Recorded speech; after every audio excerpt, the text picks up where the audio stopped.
La quête onirique de Kanath l'inconnu, d'après Lovecraft. Par 3 fois, Randolph Carter rêva de la cité merveilleuse. Par 3 fois, il en fut arraché au moment où il s'arrêtait sur la haute terrasse qui la dominait.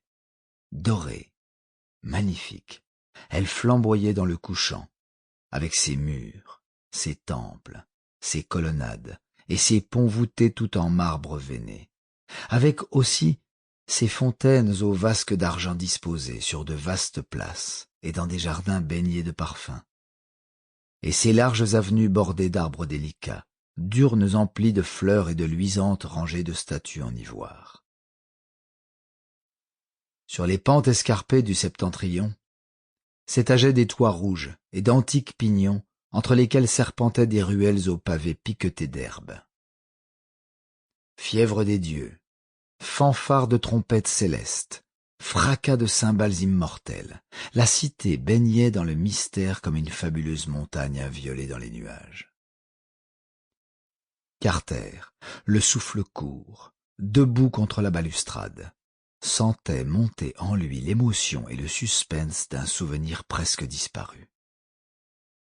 La douleur des choses perdues et l'irrépressible besoin de reconnaître un lieu autrefois puissant et redoutable. Jadis, la cité avait eu pour lui une importance capitale.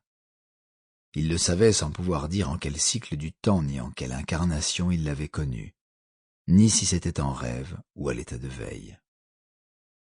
Elle évoquait en lui de vagues réminiscences d'une prime jeunesse, lointaine et oubliée, où l'étonnement et le plaisir naissaient du mystère des jours, où l'aube et le crépuscule avançaient en prophètes, au son vibrant des luttes et des chants.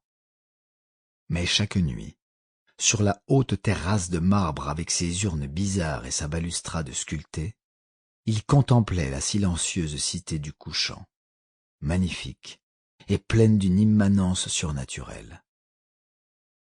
Il sentait alors peser sur lui la férule des dieux tyranniques des songes, car il était incapable de quitter ce belvédère, de suivre les degrés marmoréens dans leur descente infinie jusqu'à ces rues fascinantes baignées de sorcellerie.